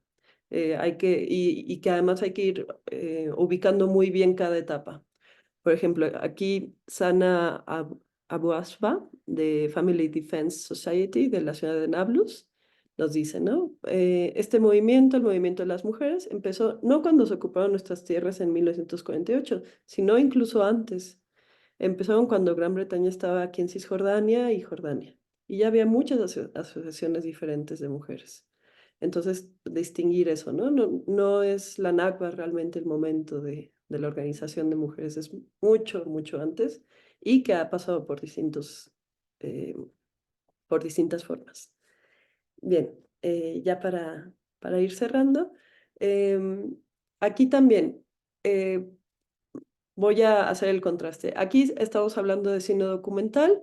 En el otro, bueno, todo se va a focalizar mucho en tres mujeres que nos quieren representar ciertas realidades y nos quieren representar también cierto tipo de contextos sociales y familiares, religiosos también. Pero aquí la diversidad de entrevistas nos da a entender la colectividad que hay actualmente, ¿no? Con los distintos tipos de luchas también, es decir, qué es por lo que están luchando. Entonces, estas mujeres que podemos ver en el documental hacen frente a los tipos de violencia familiar, sexual, económico. Y se indaga, a diferencia de la película, mucho más en la violencia del Estado de Israel. Em, y cómo es que esto se refleja en la ocupación. En la película lo de la ocupación no se ve tanto, pero aquí sí es muy explícito. Tanto que, por ejemplo, como dice Zoraida Hussein, la ocupación israelí, los contextos militares, las crisis violentas, el militarismo silencia el feminismo. Ella de Ramallah, de Women's Affairs Technical Committee. También tenemos a Nur Tartir, la mujer palestina es fuerte, la única arma que tenemos es estudiar. Es este tema de crear infraestructura, de ser consciente de los productos que consumen, por ejemplo, de no consumir productos israelíes en territorios ocupados. El hecho de las mujeres educadas desde niñas es un tema muy recurrente en todo el documental. El empoderamiento de las mujeres es un proceso colectivo, además de que no son procesos aislados. Eso también es importantísimo. Si quieres que las mujeres salgan y trabajen, tienes que mejorar el transporte. Volviendo a esto, ¿no? A la infraestructura. Las guarderías, los colegios, todo, las carreteras, las zonas industriales. Y aquí tenemos el ejemplo, por ejemplo, de Hanan Wakim, que también se denuncia mucho el pinkwashing de Israel. O sea, sabemos completamente, lo digo brevemente, cómo quiere el Estado de Israel posicionarse en Medio Oriente como si fuera el único lugar tolerante con las identidades LGBT más, siendo que esto es una construcción bastante tendenciosa y falsa. Y por ejemplo, aquí una experiencia que me gustó mucho que cuenta eh, Hanan es en el 2004, cómo es que, bueno, ya tema aparte del pinkwashing, esto es como un fenómeno en general que pasaba, dice cómo es que buscabas en internet la palabra mitliya, que lesbiana, y salían puras imágenes para desacreditar, para ilustrar algo negativo, ¿no? Y que un poco también parte de la idea de estas luchas, desde Palestinian Feminist Queer Movement, ha sido ir modificando eso, esas narrativas, ¿no? Replantear narrativas y además basadas en las personas que habitan estos cuerpos y estas identidades. Entonces también hasta por internet han tenido que ir haciendo em, estos replanteamientos. Y bueno, por último, dos citas nada más para cerrar. La pérdida de la patria, según numerosos estudios y relatos, estuvo intrínsecamente ligada al resguardo del honor de las mujeres ante la amenaza de las violaciones de los invasores. Es decir, el cuerpo como portador del honor. Por eso es algo tan importante en la mujer palestina. De ahí la centralidad del Día del Honor Tierra, donde la mujer se convirtió en depositaria ambulante del honor familiar comunal, nacional, y se cultivó el lema, el honor antes que la tierra. Ello fue determinante en las posibilidades de agencia de las mujeres y su participación en el espacio público, entendido como lugar de potencial pérdida del honor. Hace un momento también Mariela nos comentaba, ¿no? Cómo todas estas mujeres gazatíes son obligadas a ir al espacio público en estos días, a pesar de las circunstancias. O sea, de que mucho también es importante el espacio privado, ¿no? Entonces, este arrancamiento hacia lo público también juega mucho pues con el cuerpo y con el honor.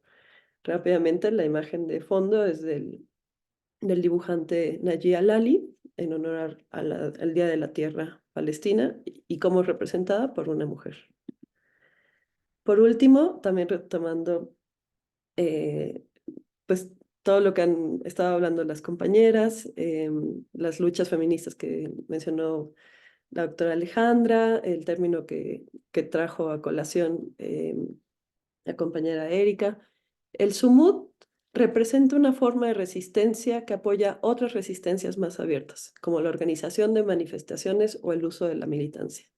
Los palestinos, pero especialmente las mujeres palestinas, hablan con frecuencia del sumut como una táctica exclusivamente palestina que les permite mantener la dignidad, el honor y la presencia física en la tierra a pesar de la adversidad y las dificultades, y como una forma de resistencia a la ocupación que les ayuda a sobrellevar la vida cotidiana.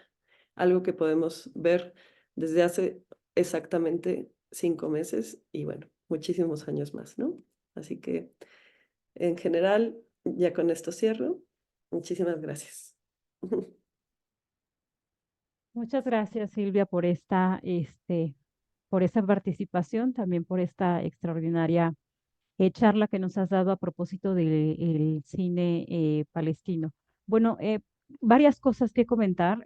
Yo en un primer momento, por cierto, yo esta película Barbaja la conocí por Silvia. Silvia fue la que me la recomendó hace algunos años y fue una experiencia muy bella poderla ver y poder conversar sobre esta película.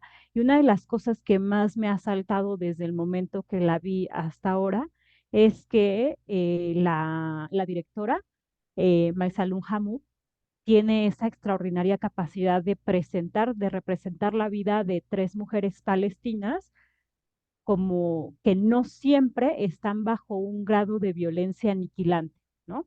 Una de las cosas también que dice em, Leila Bulugot es que ella habla del orientalismo inverso, de esta forma de mirar a las y los palestinos como que todo el tiempo están resistiendo o que tienen que estar necesariamente resistiendo sí o sí, porque de otra forma, pues, no sé, o sea, es falsa conciencia o lo que se quiera, ¿no? Y entonces me parece a mí que este trabajo de la directora, de Maysalun Hammoud, hace un llamado a esto, en contra del orientalismo inverso, ¿no? No es que todas las y los palestinos todo el tiempo, desde que se levantan hasta que se duermen, todo el tiempo están respirando esa lucha política, ¿no? Eso no invisibiliza desde luego la forma en la que viven, en la forma, en ese contexto de violencia y en ese contexto de genocidio, de apartheid, por supuesto que no. Sin embargo, también es importante voltear a ver esas vidas cotidianas, es esos sujetos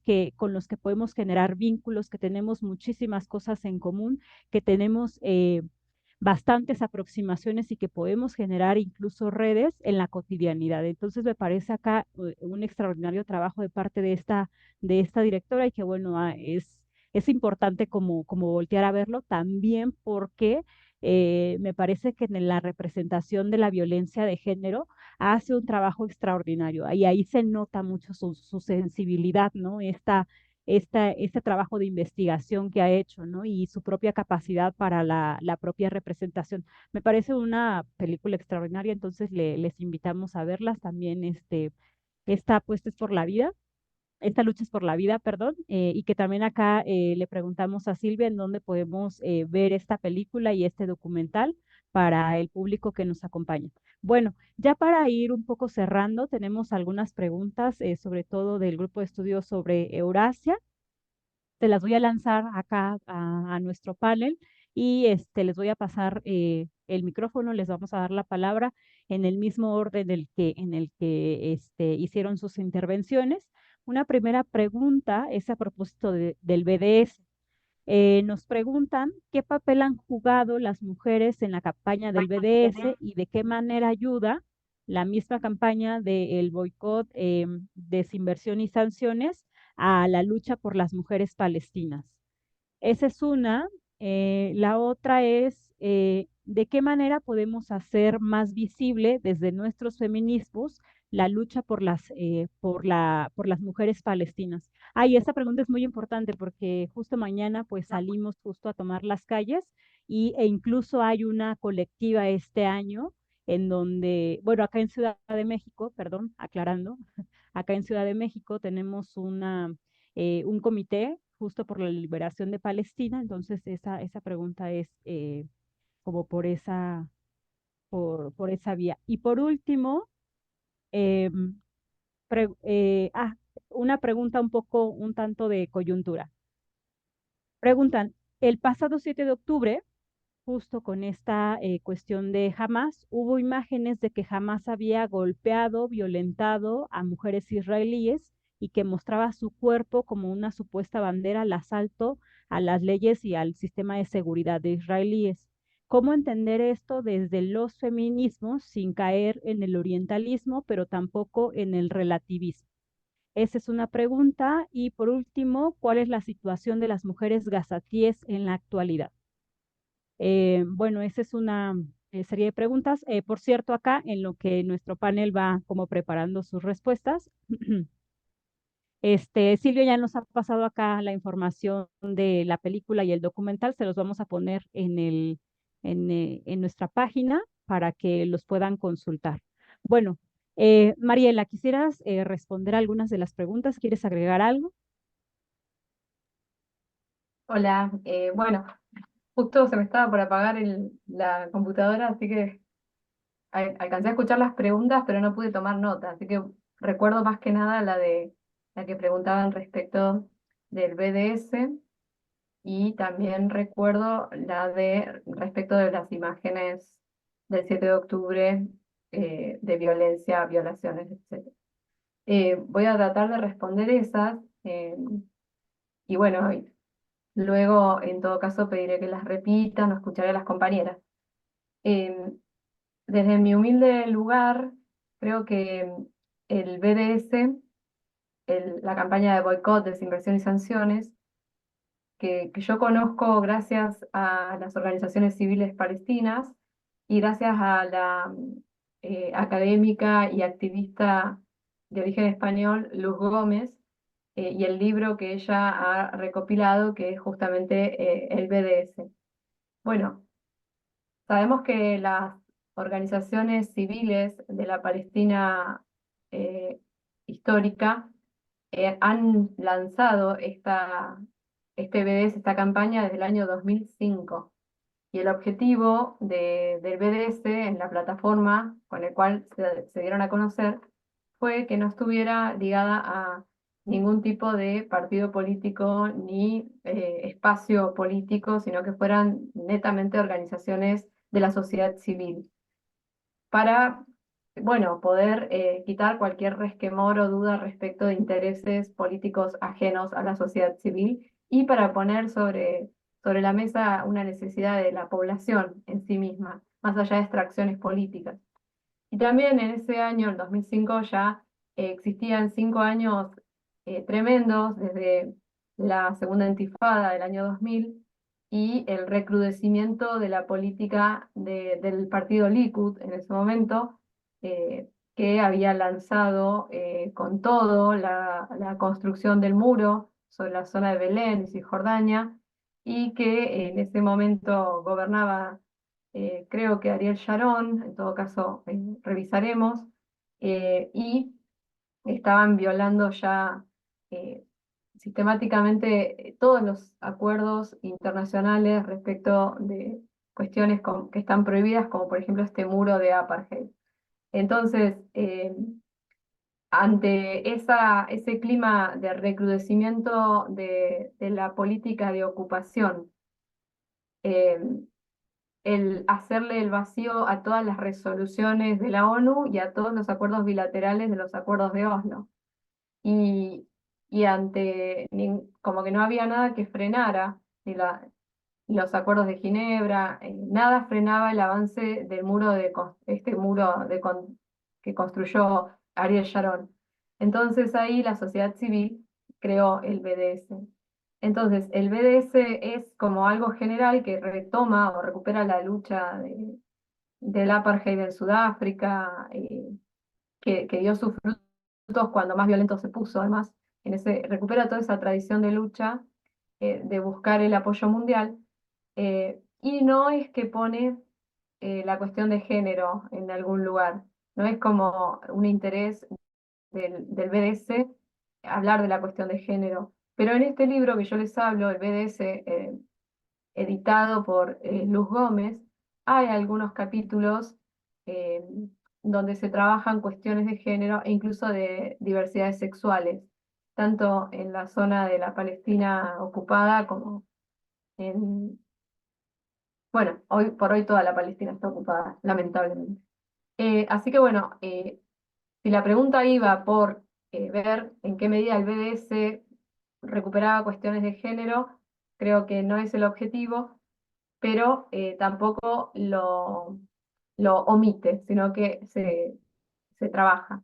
Eso por un lado. Y respecto de las imágenes que se dieron a conocer a partir del 7 de octubre, por supuesto que como una feminista, eh, como una mujer sorora y como parte de este concierto internacional en el que estamos, no estoy a favor de ningún tipo de violencia hacia las mujeres ni disidencias. Por supuesto que no. Pero realmente las imágenes que circularon son de dudosa credibilidad, como ya se han desacreditado de muchas formas. Eh, de hecho, se ha demostrado que algunas imágenes donde se ponían mujeres que eh, presumiblemente habrían sido violadas por militantes de Hamas. Eh, bueno, se ha demostrado que eso no fue así, digamos que esas imágenes no eran del 7 de octubre, eso es por lo menos lo que a mí yo tuve oportunidad de registrar. Esas imágenes que ponían como aludiendo a un hecho del 7 de octubre no eran del 7 de octubre y no eran militantes del Hamas.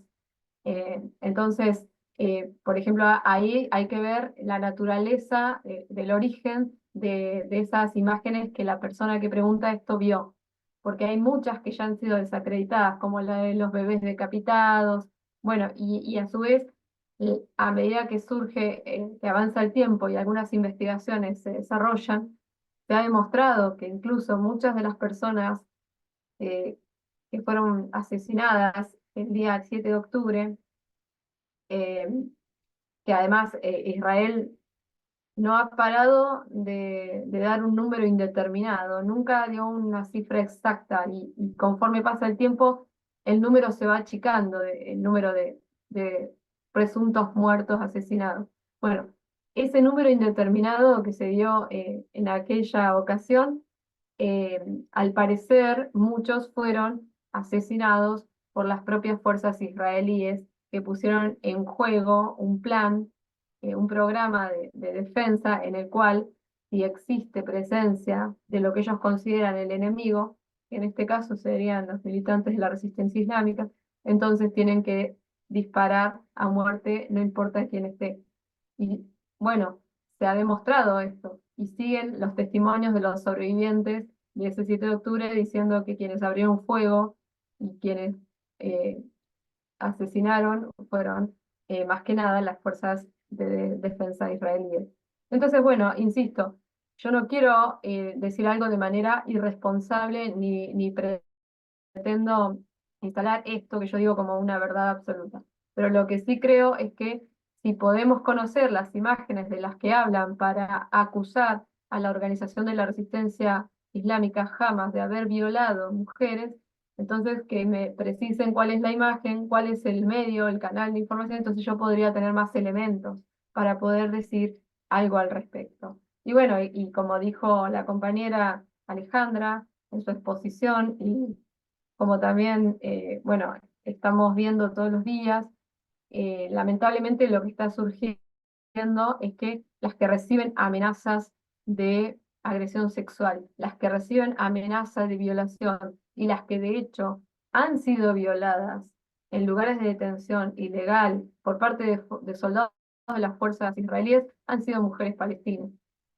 Hoy, mientras hablamos, el número de mujeres palestinas asesinadas en esta última agresión asciende a casi 10.000. O sea, de los casi 30.000 asesinatos, casi 10.000 son solamente mujeres. Y el 70% son mujeres e infancias. El 70% de esos 29.000, casi 30.000. Pero además, también podemos agregar que desde el comienzo de la ocupación sionista de Palestina, eh, hay hasta esta fecha, hay también casi 10.000 mujeres presas, encarceladas en prisiones israelíes, que estar en una prisión israelí equivale a estar muerta en vida, donde las cuestiones de violación y agresión sexual y de tortura son permanentes.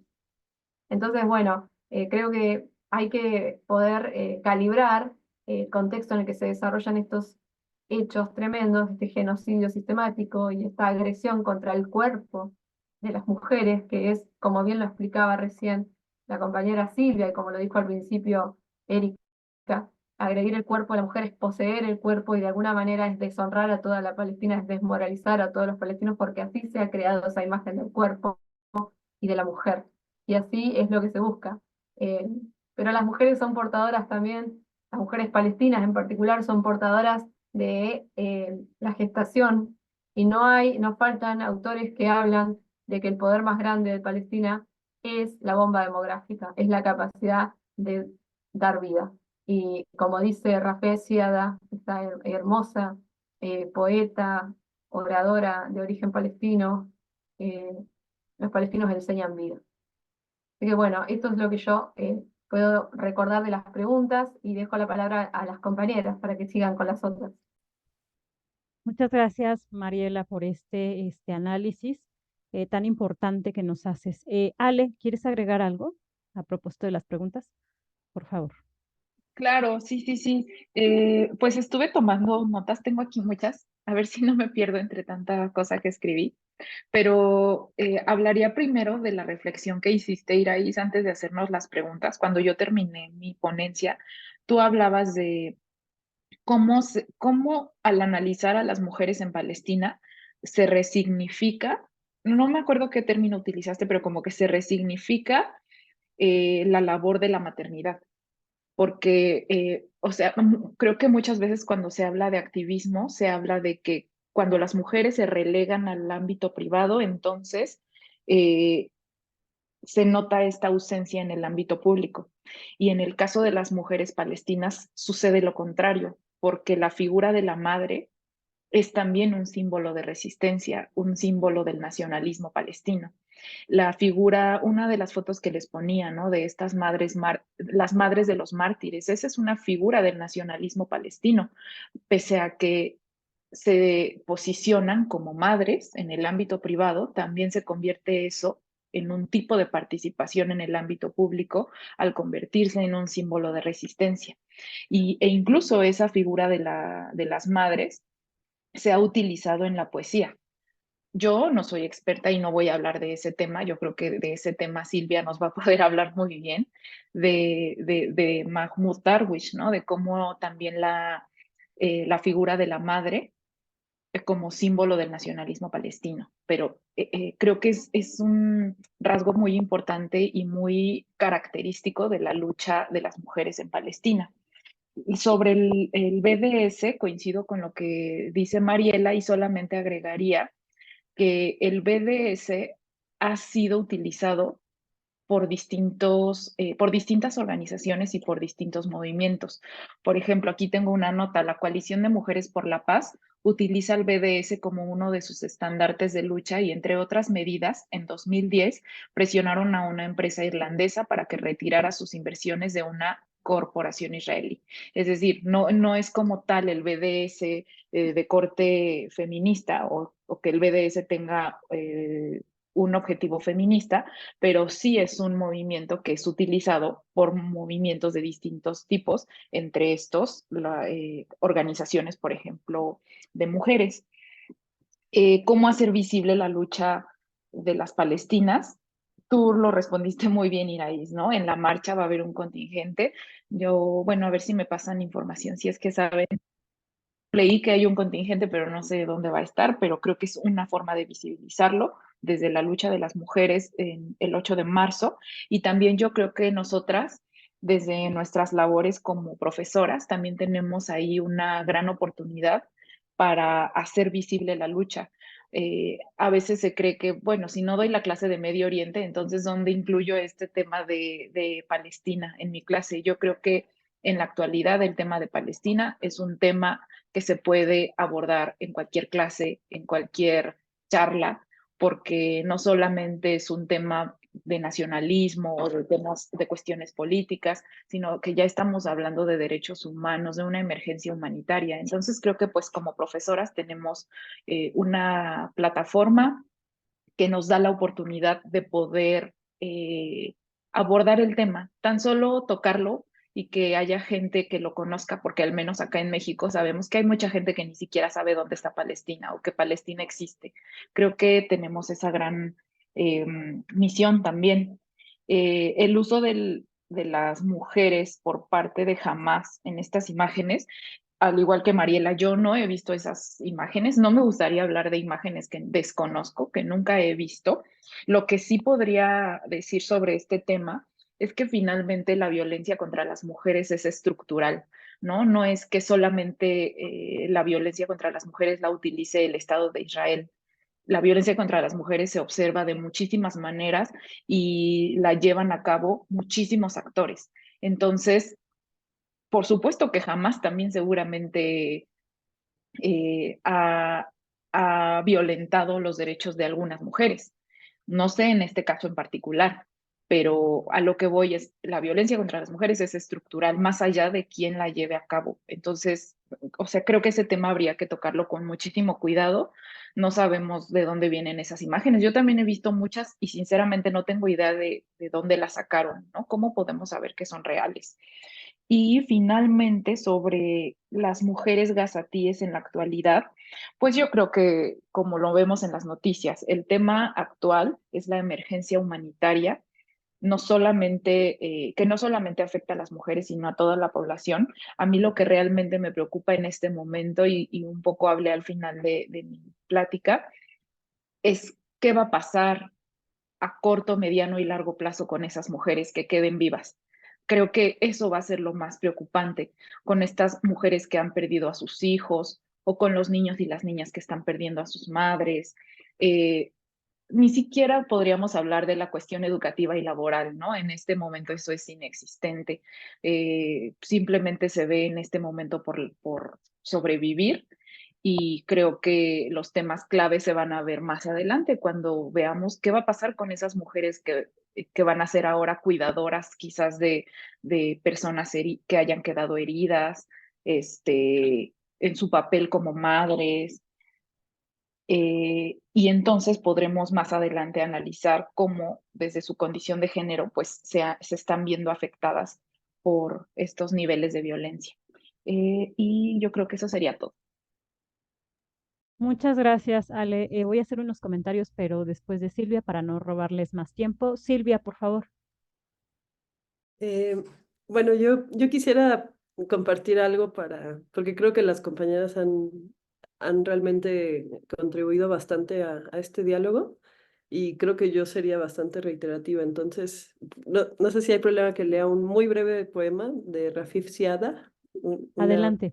poeta palestina, de ascendencia palestina. Permítanme hablar en mi lengua árabe, antes de que también ocupen mi lenguaje. Permítanme hablar en mi lengua materna, antes de que también colonicen mi memoria. Soy una mujer árabe de color y nosotras venimos en todas las tonalidades de la ira. Entonces, bueno, yo cerraría con... Bueno, voy a compartir también el texto para que lo puedan tener. Yo nada más cerraría con eso. Excelente, Silvia, muchas gracias. Bueno, comentarles sobre lo que mencionaba Ale hace un rato. Mañana tenemos marcha, claro, por el 8M. Hay un contingente anticolonialista, transfeminista, antiimperialista, antirracista, que es el contingente por Palestina. Palestina resiste. El lugar de salida va a ser en la esquina de Reforma y París, a un costado del Senado, a las 3 de la tarde. es un contingente seguro para infancias, para comunidad musulmana y judía y para personas con discapacidad. Yo no formo parte de la colectiva, desde luego, solo se los menciono porque justo es un comité o un contingente más bien por Palestina y va a ser al que me voy a unir junto con unas compañeras y pues bueno, están invitadas a unirse. Y esto que mencionaba Alejandra me parece bien interesante a propósito de que la violencia contra las mujeres es estructural y no se le puede achacar exclusivamente a ciertos sujetos o a ciertos estados. Me parece sumamente interesante, porque también dentro de la propia lucha de resistencia palestina, las mujeres han sido sumamente críticas también con la autoridad palestina, especialmente a partir de 1990, cuando las mujeres empiezan a demandar y a hacer cada vez más visibles las violencias, las agresiones y todas estas relegaciones que se le han hecho de las propias demandas y de los intereses de las palestinas. Entonces, eso es bien importante, ¿no? Una de las colectivas, una de las organizaciones que son más políticamente activas en estos términos, pues han sido las mujeres, ¿no? No son solamente críticas con Israel, con la ocupación, con el genocidio, sino también con sus propias formas de patriarcado, con las formas de violencia que experimentan por los crímenes de honor y demás cuestiones. Entonces, como para cerrar esto, son subjetividades políticas muy complejas. No solamente es A contra B, sino es una complejidad, es un entramado de relaciones de poder y ahí mismo ellas construyen sus subjetividades, ¿no? Bueno, para finalizar, me gustaría pedirle a Silvia que nos comparta este video que ella mencionaba a propósito de lo que nos platicó de la película Barbájar. Eh, y bueno, ya al final les platicaré de la siguiente mesa. Silvia, por favor.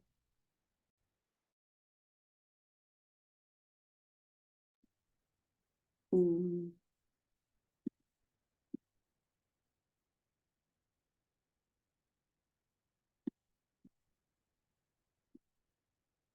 ¿Ahí se ve bien? Ok, Sí, sí se ve.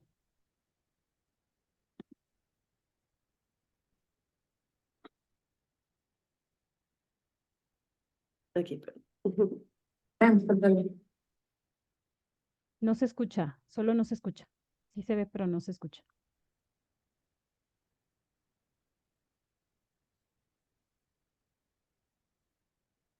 اتفضلي حبيبتي، فوتي فوتي. أهلا وسهلا نور. أنت شو بتتعلمي؟ مدعي مخشبة. هذا آخر سمستر يعني على الامتحانات. وكنت ساكنة بالمعنوي؟ بس عم بعمل شبوتين وضجة خفيف الله يرضى عليك، قالت إنها حكت معك إنه أبقى هون لحد ما ألاقي محل. حبيبة قلبنا رفيف. تعال أورجيك غرفتك. أنا سلمى زعتر من ترشيحة، ليلى صخر من الناصري. أنت مش من حيفا زي رفيف لا؟ إيه. لا أنا من أم الفحم. خالتي مهلا رفيف متجوزة لك. حلو. طيب بركي تحط الشنطة على جنب. مفيش مش رح ندغرها. تمام، فيها المخشية وهيك.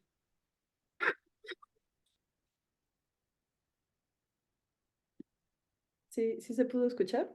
Sí, sí se escuchó. Ah, qué bueno. Digo, porque además el árabe es tan bonito para que se escuche. Claro. Ya, nada más era esa escena cuando se conocían las tres.